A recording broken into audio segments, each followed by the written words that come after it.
Welcome back to another episode of the Adventures of a Disney Dad podcast. Matt and Chip are here, and we're going to be answering your listener questions. But before we get into that, we got two things I want to address really quickly. Number one, you guys all know that I am a travel agent with the Magic for Less Travel. I love to help you guys plan your vacations, and it helps the podcast and everything else. But a lot of you are annual pass holders or people that use other travel agents. Some of you are even travel agents. You don't have to use my services to listen to the podcast. Don't feel bad. Tell us about your trips. We love to hear it. We love to answer your questions, even if you're not using my services. So as always, don't hesitate to reach out if you've got listener questions or anything like that, even if you're not using me as a travel agent. But of course, I do appreciate it. And it obviously does help the podcast. The other thing, if you could take a quick moment, I don't do this enough, but if you could take a quick moment to rate, and review the podcast on whatever platform you listen to, we would greatly appreciate it. It helps the podcast get out there to more listeners, more Disney fans, more Universal fans, and it would mean a lot to Chip and I. So with that said, we got big news today, the day of recording for Chip and I, about virtual queues at Walt Disney World. They are done, dead, gone, good riddance. For how Tiana's long? Bayou That's the Adventure. question. Well, yeah, for how long? I mean, I guess until we get a new attraction. But Tiana's Bayou Adventure, Guardians of the Galaxy will no longer have virtual queue. They will move to a standby queue. Tiana's Bayou Adventure will continue to be a tier 1 selection on multipass. Guardians of the Galaxy will continue to be an individual lightning lane at Epcot. I think the biggest question, Chip, for everyone is going to be, what does this do to your rope drop strategy? And so we're going to get into that. We're going to talk a little bit about that because I think it's a major change, particularly at Epcot. And then we're going to talk a little bit more about some listener questions, but I really want to jump right into this topic, Chip. Let's go ahead and address Tiana's Bayou Adventure from the get-go. Does it change anything for you at Magic Kingdom? For rope dropping purpose? Yeah, for rope drop. I mean, I think in general, there's a lot of questions online about whether or not it's going to have an impact on wait times on other attractions, right? Because moving people to a standby, is there going to be, larger crowds at Tiana's? But the big question is it going to impact the Seven Dwarfs Mine Train, Peter Pan, or Tron first thing in the morning at rope drop? What do you think on those issues? I don't think it will, because it won't open until the park opens, because they keep everything blocked off until 9 o'clock, or let's say the park opens at 9, but early entry, you go through Fantasyland and they rope it off right there at the Haunted Mansion. So honestly, I think the people that are off resort are going to have a better chance at getting it, but it's not going to. But that's what they're doing for Tron, right? Tron doesn't open until the regular park opens. Okay. So from my perspective, you're still, because they're still allowing you to queue for Tron. So okay. I think that it remains to be seen, but I think that they'll likely have some sort of queuing up aspect at early entry. You just may not be able to start riding if it's not open for early entry. They may open it for early entry. Yeah. I think that and that's the same question that's going to be asked about Guardians of the Galaxy, right? Are they going to open it for early entry, or is it going to be the same thing as Tron where it doesn't open until 9? But I from my perspective, if you're rope dropping one of those rides, whether it opens at 9 or 8:30 isn't going to make a difference. And the issue, here's this is my thought with Magic Kingdom. I don't think it impacts anything at all. And the reason for that is the current virtual queues are not getting filled. So when you're basically just moving the virtual queue demand to a standby queue, so there might be periods where it's, more crowded than it would be in a virtual queue from the people that are having their boarding groups called, essentially. But I don't think that it's going to take a bunch of people from Tron or from Seven Dwarfs Mine Train to Tiana's, because Tiana's just doesn't have the demand that those rides have right now, unfortunately. I agree with you. I think one of the things that would factor with us would be, do we want to get wet that early? Yeah. And that might make sense. And hopefully, because there's no virtual queue anymore, maybe that'll allow more fast pass or I'm going to call it fast pass, multi-pass opportunities to be had, because back when we went in 2018, I got that ride for 8 o'clock at night, 10 minutes before I walked on it. It was just one of those, the Splash Mountain was available. So I wonder if that'll impact, because do you really want to get wet at 9 o'clock in the morning or 8:30 in the morning and be wet the whole day? I do think No. that that's a factor, but overall, I don't think that this is a big deal, and I think it just illustrates to me that it's kind of sad that Tiana's isn't as popular as I think it should be. The other part of it is like moving foot traffic with Big Thunder Mountain closed. I do think that'll help a little bit. It gives people a reason to go back there, and who knows what that's going to look like when Rivers of America starts really getting under construction, which we're going to talk a little bit about in a few minutes too. But the real one that, and I'm actually, you know what? One thing I want to mention that came up on threads about this Tiana's thing is, does does Tiana's Bayou Adventure become the sneaky rope drop strategy? In other words, are you zigging while others are zagging, and the majority of people are still going to be going to Peter Pan's Flight or Seven Doors Mine Train or the Tron queue or whatever, and you're going over there and getting Tiana's 2 or 3 times, kind of like it is with Tower of Terror at Hollywood Studios for rope drop, Yeah, right? for sure. I think that's an interesting. It'll be That's interesting to see how it plays out. and so this will be the first time since when 2019 that we've not had a virtual queue ride. You got to think It's of probably even earlier than that. Rise. Gosh, yeah, because I don't think Seven Doors Mine Train was ever on a virtual queue, if I remember correctly. No, and I don't think Yeah, Toy Story or Slinky Dog was. I think Rise was the first one. yeah. So Well, 2018, 2019, somewhere around there. Uh, and to me, the one like selfishly, people that were good at the virtual queue and prepared and knew what they were doing, I think it was to your advantage to have a virtual queue. Like I never missed one, and I don't think any of my clients ever did, because if you know how to do it, you're always getting it. It's the people that don't prepare or don't know how to plan for Disney, that the people we've talked about on this show before, that show up to the parks with no planning at all, and they're like, "How do I ride Tiana's Bayou Adventure or Guardians of the Galaxy?" And they're realizing they literally can't because they didn't buy it, and they've missed the virtual queue at 7 a.m. Those are the people that you had the advantage on. So I think it's going to be interesting. But the big one we really got to talk about is Guardians of the Galaxy, because it changes the game at Epcot in terms of rope drop strategy. And you start your decision tree with, do you want to ride Guardians of the Galaxy? That's the first question, because if you don't, then you're back to your normal Frozen or Remy's multi-pass or no multi-pass. That's like a normal decision making process, right?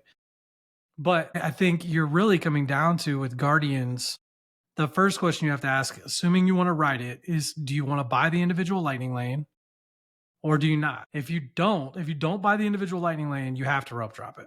Do you agree with that?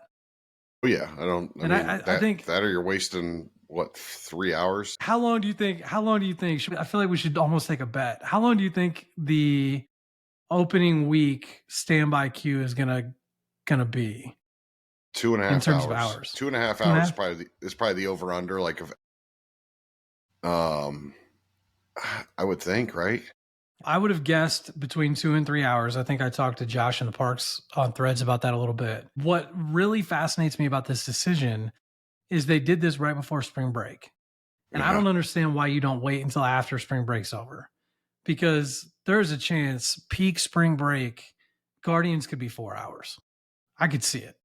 What was the longest wait for Velocicoaster when it opened? Wasn't it like it's 6 hours or something? I don't know, but at Christmas this year, I feel like we saw a Flight of Passage at least at 4 hours. Yeah, and I mean, Guardians isn't going to eat as many people as Flight of Passage, right? I would think it's going to eat less. That's the other thing that I think is a huge factor, is how fast is that line going to move, because that pre-show is forever. And there's only a certain amount of people you can fit in there for the pre-show, right? So if they pack that full, you've got the individual Lightning Plane people, you've got the Premier Pass people, you've got the VIP people, plus you've got all the standby queue. It's like inside the building it's not very big. So I'm going to be really interested to see how that plays out. I think the over and under would be 2.5, and I'd probably put it most days at the over. Sure, that's what I'm leaning. Especially spring break. Yeah, I think it's gonna be higher than that. Yeah. So I think if you're not buying individual lightning lane, you have to rope drop it because you're going to save yourself 3 hours. And you know what that means to me? Individual lightning lane for Guardians of the Galaxy becomes the easiest financial decision of your vacation. You're not wrong. You're right. Like, how do you not spend that $20 or whatever? Well, and the other thing is if you have like different age of kids, maybe it's only $60 because there's only 3 of you that want to ride it. Like for us, we're probably not going to ride it because my kids don't like it. So we'll skip it and we'll wait a couple years till they get older. And so that goes to, if you do rope drop Guardians of the Galaxy, it becomes more important for you to do multi-pass and select Frozen or Remy's, because you're going to have to wait for one and you're probably not going to get the other on multi-pass. And what really fascinates me about this is right now, when you go to rope drop at Epcot, there's probably half of the people come in through the back of Epcot off the Skyliner to rope drop Remy's. The other half come in through the front of the park so that they can rope drop Frozen. I think the dynamic is going to shift completely, that more people are going to be coming in through the front of the park so that they can be by Guardians. And naturally, the next ride they're going to go to is Frozen. Yeah. If they're not doing multi-pass, right? The people that are using the standby queues, they're going to go from Guardians of the Galaxy to Frozen because they're not going to walk all the way to Remy's because it's on the opposite side of the park. Well, let's think a year from now. How crazy short of a wait is Remy and Frozen going to be when Test Track's done and Guardians? I don't know that it's going to have a huge impact on those wait times for the exact reason that you just described, Chip. So many of the families that go to Epcot that want to ride Frozen and Remy's have kids that don't want to ride Guardians. So I don't know that it's going to take a ton of people from those queues, but it's certainly going to take a good chunk. I think the bigger thing is like Epcot becomes a more attractive park. It becomes a more attractive park to stay in late at night, because right now when all the multi-pass is gone and all the virtual queues gone, you just want to leave. I think that's it. That like this is it's a very small announcement, but it's a very big deal in terms of how you plan your Epcot vacation. Yeah, I think Epcot becomes one of those that you're going to be fighting for rides versus, all right, I could potentially get 2 opportunities to get Guardians. I can rope drop either Remy's or Frozen. I can get one of them later on in the day. Now it's, hey, I might wait 3 hours for Guardians. I might not get Frozen or Remy. It's a lot like Animal Kingdom the more I think about it. You're either rope dropping Flight of Passage or paying for it, or you're rope dropping the Safari. And if you don't get to either one early, you're waiting 2 hours. Correct. It's basically that with 3 rides. So all that to say, Chip, you're a rope drop guy. I'm going to try this out when I'm down there in March, but what would your plan be? Let's say you're with people that want to ride Guard. What would you do for your ideal vacation? I would get the first bus to Epcot, and I would get far left through the queue or through the turnstiles, and we're going to go to Guardians first, and then we're probably going to go to Frozen because it's right there. Yeah. And I think that's going to be what the majority of people do. And hopefully get a multi-pass for Remy's later in the day, and then maybe get another multi-pass for Frozen after. I don't know if that'll be available or not, but at least for us, for my family, if we were to do that, because then we're going to probably meet Anna and Elsa. We're going to kick out that side of the park. Then we'll go over and come back through Remy's and Soarin' and Living with the Land and all that. So that's what we would do. I think from my perspective, and I'm probably the more of the two of us, I'm probably the free spender of the group. I'm probably buying individual Lightning Lane for Guardians, buying multi-pass, and I'm booking Frozen as my tier 1 choice for multi-pass. And I'm rope dropping Remy's through the back. And I'm going 100%, yeah. I'm probably going Remy's, and then I'm going to the Land Pavilion. Then I'm going to Mickey and Friends, and then working my way over towards Guardians, Frozen, and some of the characters like Anna and Elsa on that side. I think that's the way that I would approach it. I think that for the most part, it's going to have a huge impact on the number of people that are coming in through the back and Remy's. I think that's going to be where we see a real drop in wait times, if there's an impact at all, which I think there will be. We just gave everybody two different economical options. So exactly, you gave the budget friendly option, and I gave the we're spending all the monies option, right? 100%. Absent the Premier Pass and VIP tour. So that, I think this is a big deal. If you're headed to Walt Disney World soon, make sure that you're paying attention to these things and thinking it through. And then the next thing that, Chip, I really thought a lot about last night. And there's, for people that are on Twitter or X, formerly Twitter, it's been a big discussion. There's a lot of people that are like protect Magic Kingdom and are really upset about the Cars area going into Rivers of America and getting rid of the Liberty Bell and all those things. And it's really come to a head. The same with Villains Land. It's really come to a head this week because permits were approved for construction to start at the Rivers of America and the demolition to begin. It's getting real for people. And I've talked about it on the show. I didn't really care that much. Like I like the idea of new IP, new attractions. I didn't use that area very often, but man, I don't know if they're getting to me or what, because I'm starting to feel kind of nostalgic for the Rivers of America. Like Tom Sawyer Island can go, like I don't care about that, but that view of the Liberty Bell and the back of Magic Kingdom from Frontierland, is the idea of it being gone, like, is kind of painful. What do you think about all that? The only thing that I was sad about is it was like the train was down for how long, and now it's going to be down again. It's got to be, right? With all the construction going on, the train's not going to be able to go around all of that. I would think that I think they'll find a way to keep it going for as long as possible while Big Thunder Mountain's down. But and this illustrates the other point. Me. Yeah. This illustrates the other point. Like Disney takes forever for this stuff. Disney is going to barely have done much of anything, while Epic, Universal built an entire 4-area theme park in 4 years. So I don't know. If any of you that are listening feel nostalgic about certain areas of Walt Disney World, I feel that way about the Muppets Courtyard. The idea of the Liberty Bell and Rivers of America is like actually starting to hit me. I still don't feel as strongly about Muppet Courtyard, but it could be gone. Like that area could be changed literally any day now. The rumors are Villains Land could start construction, in the next week or so. So it could be any day now that you're seeing signs of construction and that view is changed forever.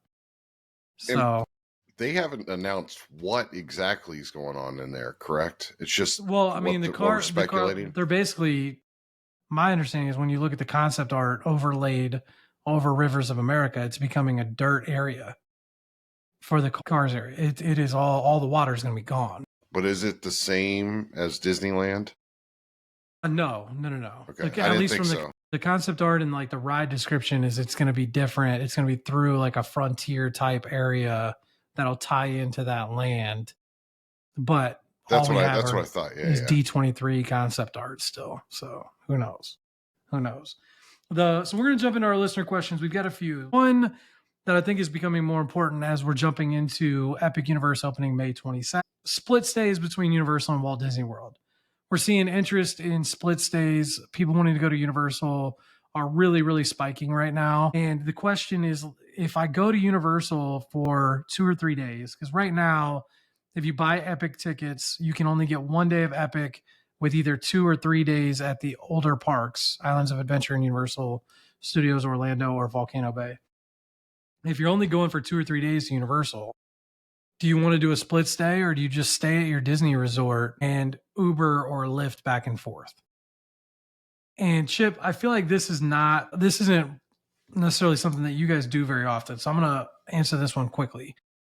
I think the answer is that you normally would do a split stay because you want to get the express pass at the Universal Signature hotels, which comes with it.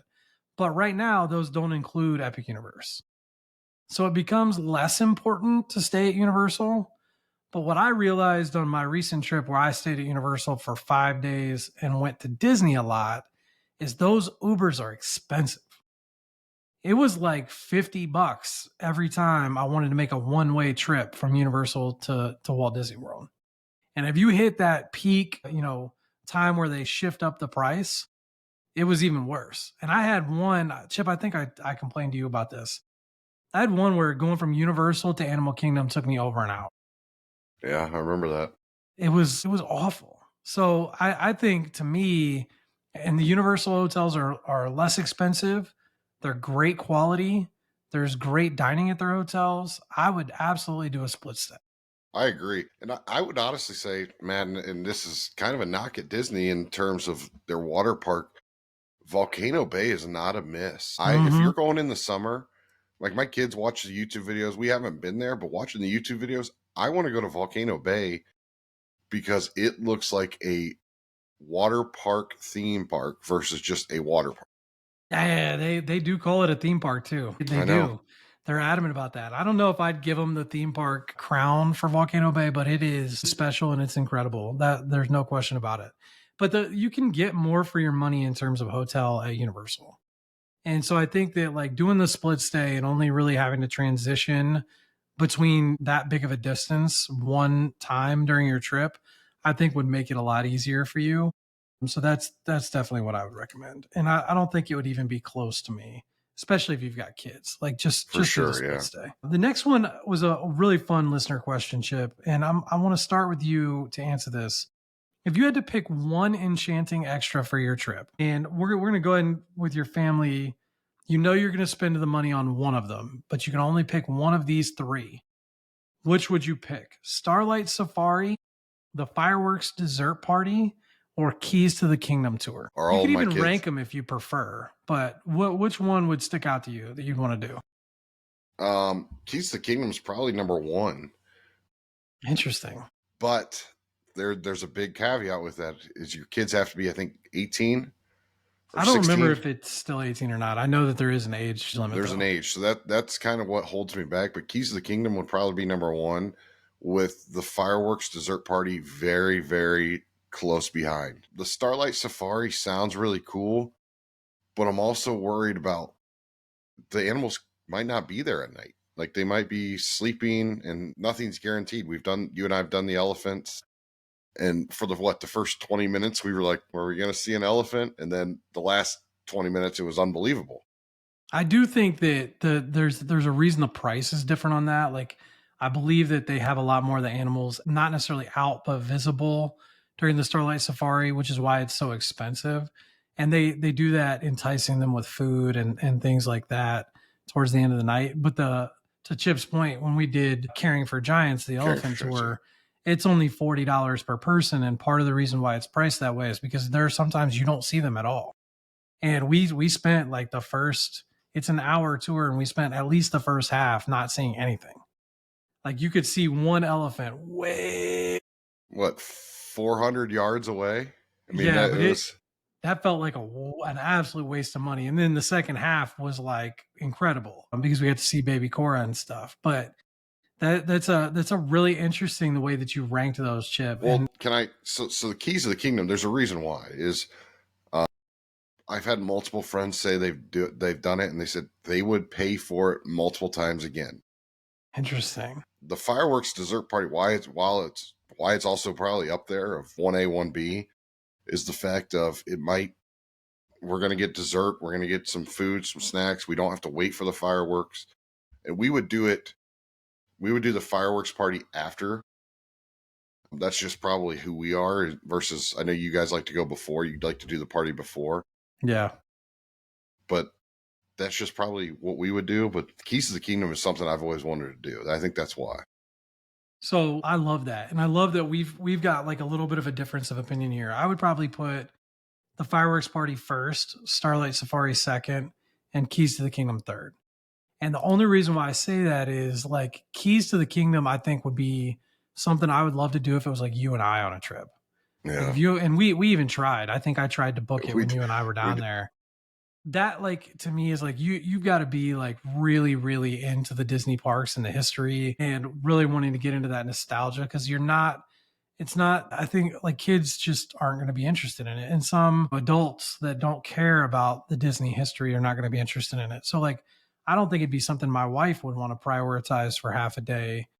So to me, like that would fall down. It would be number one on my personal list if I'm there by myself, but it's number three if I'm there with my family. So I would think about it from that lens. I can't remember who the listener was that asked this question, but if you're all Disney nerds like Chip and I are, it's number one, no question. But if you're looking to ride rides and enjoy your Disney vacation and you have people that don't care about the history of Disney, then I think it drops down to number three. And that's where I go to. The fireworks dessert party doesn't get you additional experiences that you wouldn't normally already have, but it makes the fireworks experience so much better. That's like you spend less time waiting around trying to, scope out a spot. And I think it becomes more entrenched at number one if it's you're going at a time that's really crowded. So if you're going at a time that you need to stake out a fireworks spot an hour and a half in advance, then it becomes more important because you don't want your kids sitting there for an hour and a half waiting for the fireworks show.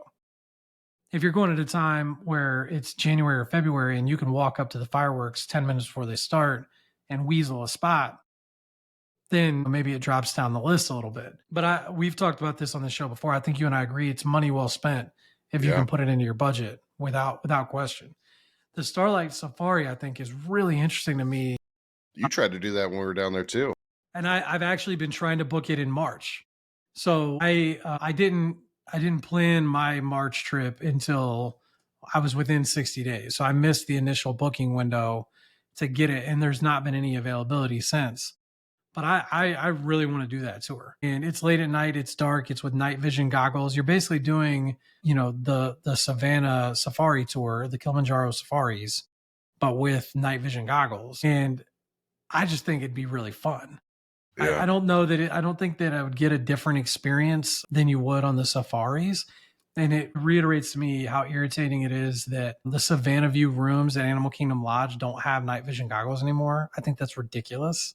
They don't have them down by the fire pit anymore, huh? No, I don't know if you can get them at the front desk, but they used to have them in the rooms for the Savannah View rooms. So like if you were staying in a Savannah View room at any time at night, you could look out there and you could use the night vision goggles. They don't have them anymore. And that I think was a COVID change that just never came back. And to me, that's really frustrating. That's the way that I would rank them. I don't think you can go wrong with any of those experiences. And Chip and I, if you guys want to invite us, Chip and I will join you. And sign me up. Yeah, absolutely. So the last listener question we have here before we wrap for the day is a little bit of a resort battle. I had someone reach out and they're longtime Disney visitors and they're really stuck because they've never stayed at the Contemporary or the Grand Floridian. They're typically Polynesian people, which is, another great resort. And they really want to try for their next vacation to stay at the Grand Floridian or the Contemporary. And so we're going to have a little resort battle. Which would you pick, Chip? So you sent me this earlier and I was like, all right, here's thinking about me. What do I want to be? There's only really two reasons why I'm going to pick Contemporary. And it all has to do with the end of the night, I think is the big thing. Is you're a 8-10 minute walk away versus you're about 15-20 minute walk. Or if you get on the monorail, you're the first stop. And if you were to take a bus and say you're at Old Key West or Port Orleans, you might beat the people that are on the monorail that are going to Grand Floridian. And I think that's kind of one of my big things of the difference. I've been in both. The smell. I think the boat is the first stop is Grand Floridian, though. The boat is, yes, but the monorail is not. Okay, right. And I will say this: I've been in both. I love both lobbies. Actually, Grand Floridian's lobby is probably better just because I like the piano player. But the smell of the Contemporary every time you walk into it is the most refreshing thing in the world. And you're going to get Steakhouse 71. It's the Contemporary is where I lean towards. I think you have a better chance of seeing the fireworks than at Grand Floridian. The pool, if we're looking at pools, the Contemporary is not the best, but it's okay. It does the job. You're overlooking, I think it's Seven Seas. Is it Bay Lake or Seven Seas? I can't remember. I think it'd be Seven Seas, but I think you'd probably be able to see both. Yeah, I mean, well, either way. Yeah, you're going to have a view of a lake, which is calming. Right. I would lean towards Contemporary. The A-frame just speaks to me. The Grand Floridian it's awesome. It's a phenomenal resort. It's just not our style. I would go towards contemporary. Not our style is the way that I would describe my view on it too. The Grand Floridian is just not stuffy. I wouldn't call it stuffy. I feel like people used to call it stuffy in like, grandma's resort. It's not really like that anymore since it's been renovated, but it does give that like kind of Victorian vibe, I guess. Yeah. The big difference between the two for me though, I think Chip hit it on the head with the transportation, the location. The pools to me are like they kind of equal out. They're both fine. They're not pools that like you pick that resort for the pool. The difference maker to me is the dining. If you are the kind of person that wants to do Victorian Alberts and Enchanted Rose and Citricos and that kind of dining speaks to you, Grand Floridian's your spot. 1900 Park Fair, right? If you want to get that character meal right at your resort, which is worthwhile, absolutely. That doesn't mean you can't get it. You make that reservation from Contemporary, right? Because you're just a monorail ride away. But the dining at the Contemporary to me is significantly better. I would much rather have Steakhouse 71, California Grill as my dining options. Chef Mickey's is like, it is what it is. It hits that nostalgia, that like, bump and dopamine. You're not going for the food. Yeah, you're not. Yeah, like it's fine. I'm probably not booking Chef Mickey's if I'm staying there, but I'm going to be eating at the bar at Steakhouse 71 or getting, a burger to go back to my room all the time. Oh yeah. And that to me, the dining is it's just so much better at the Contemporary. So, and none of them though, like from a theming standpoint, like speak to me personally. Yeah. That's my problem. It's like the Incredibles rooms, like, I don't know, they're fine, but it's not like I'm jumping out of my skin to go stay there from a theming and aesthetic and stuff like that. I think it's more convenience and stuff. Going with also, say you're going to Epcot, you're one stop away from the TTC. If you're at the Grand Floridian, you're 3 stops away. But the contrary point to that is you're one stop away from Magic Kingdom. Yeah. If you're at the Grand Floridian, right? Well, but it might be full. Well, it could absolutely be full at the end of the night. There is no doubt about it. And you can always, like we talked about, you can always take the boats and so there's other options. I don't think the transportation is like the factor. To me, it's just kind of a bonus that you should think about. But the dining is probably the key differentiator between those two. In addition to like just vibes, right? I think the vibes make a difference. And the other thing is it's a hotel. Like I would say Contemporary is more of a hotel where it's kind of built up. Where Grand Floridian, you might be in a building that's opposite of where everything else is. And that could be a drawback as well. Yeah, no doubt about it. That's going to wrap it up for our episode this week. We appreciate everybody hanging out with us and listening. As always, if you like, rate, and review the podcast, we greatly, greatly appreciate it. If you want to get a quote for your next Walt Disney World or Universal or Disney Cruise Line or Royal Caribbean or anybody else, your next vacation, you want to work with me, I would greatly appreciate it. The link to get a quote is going to be in the show notes. I would love to help you plan your next dream vacation. It's almost that I'm going to be back at Disney in like 2 weeks. I'm checking in for my cruise tonight, so let's go. Let's go. We're gonna have trip reports soon. Thank you guys, and we will see you guys in the parks. We'll see you when we see you. All right, that was a good one.